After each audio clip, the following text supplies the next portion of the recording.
Durante la década de los 70, el cine de terror tuvo una renovación en cuanto a sus historias. Primero vino El bebé de Rosemary, después La profecía y ahora la joya del cine de posesión. Pero ojo, esta no es una historia de una niña poseída, sino de un padre, o sea, un cura, que va perdiendo la fe. Ahora sí, esto es El exorcista. Comencemos. Todo empieza en una excavación en Irak, donde el cura Lancaster Mary, interpretado por el genio Max von Sydow, encuentra la estatua de un demonio, conocido como Pazuzu. Pero ahora nuestra historia se divide en dos puntos. El primero es el de Chris MacNeil, una actriz con una respetable carrera, acompañada de su hija Regan, con la que tiene una estrecha relación, como si nada malo pudiera suceder. Por cierto, Regan le muestra un juego de la Ouija, y ya saben lo que dicen. Ahí está, yo que dije, no jueguen a la Ouija, pero no. Y el segundo punto de vista en esta historia es el del padre Carras, un hombre que pudo ser deportista, pero debido a diversas razones se dedicó a ser sacerdote. Sin embargo, en los últimos tiempos ha comenzado a perder su fe, debido a las contradicciones que hay en el mundo y al estado frágil de su madre, que le hacen dudar su fe en Dios, y aunque trata de buscar ayuda, parece que se va a retirar. La cosa empieza cuando Chris nota un cambio en la actitud de Regan, una actitud preocupante, pero que ahora solo dicen que es por la pubertad, mientras la madre del padre Carras sufrió un ataque de histeria y dado los problemas económicos del padre, su madre fue llevado a un manicomio y peor aún, le culpa por dejarlo ahí, dejando a Carras devastado y más por su pronta muerte. Chris, mientras tanto, daba una fiesta para unos amigos y mientras se divertían tocando el piano, Regan baja y hace algo que nadie se explica. Chris se preocupa por su comportamiento y mientras pensaba que podía hacer,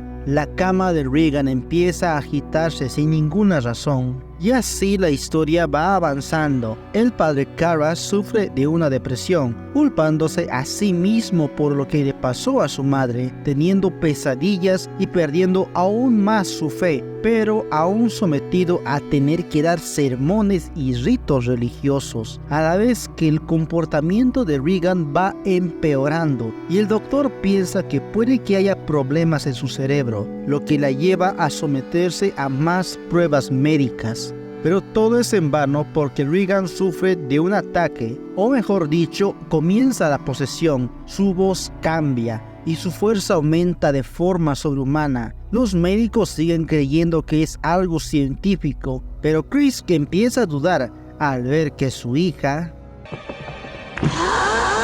¡Ay, qué miedo! ¡Yo me voy! Los médicos recurren a la psiquiatría para saber el estado de Regan, pero siguen viendo cosas paranormales. Hablan con Chris y le dicen que su hija puede estar en un estado de psicopatía relacionado con la posesión demoníaca. Como hombres de ciencia no creen en las posesiones, solo en el estado psicológico de la persona, de manera que un exorcismo, en términos hipotéticos, podría traer un efecto psicológico en Regan. Claro que todo esto lo dicen como hombres que no creen en lo paranormal.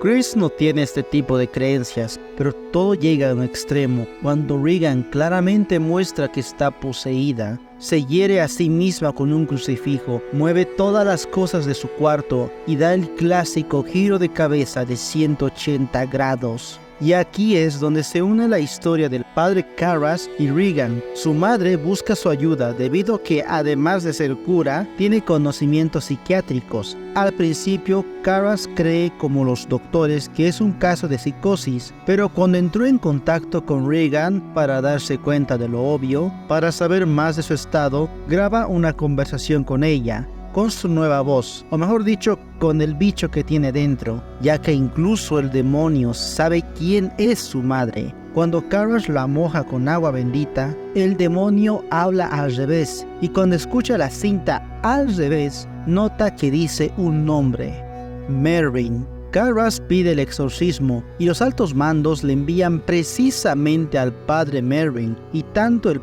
padre Merrin es el hombre que vimos al inicio y el demonio que posee a Regan es el que vimos también al principio, es Pazuzu, y estos dos van a enfrentarse de nuevo.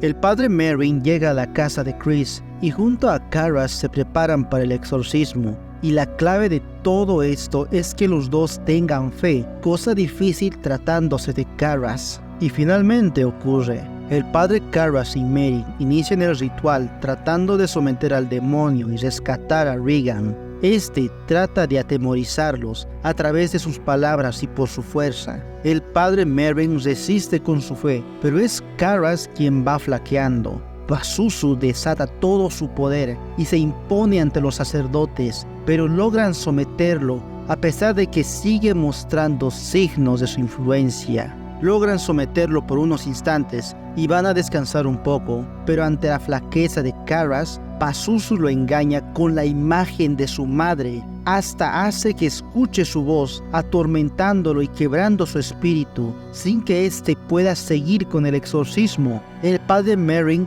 decide seguir solo, pero Karas, al tratar de volver, mira horrorizado al padre Merrin fallecido y a Pazuzu riendo. Lleno de ira, Karas se abalanza sobre Regan y le saca el demonio a trompadas. Pazuzu entra en Karas y antes de que éste haga algo malo, se lanza por la ventana, terminando con todo. Al final, Chris recupera a su hija y las dos deciden irse de esa casa para siempre. Esto es una joya del cine de los años 70 y sobre todo del terror por toda la historia, narrativa y técnicas tan asombrosas que se han hecho, y también por convertirse en un clásico absoluto de la alta categoría del cine de terror. Y encontrarás más películas de este estilo, sobre todo de los años 70, acá en Cine Israco. Nos vemos en la próxima. El Exorcista, el buen cine, nunca hay que olvidarlo.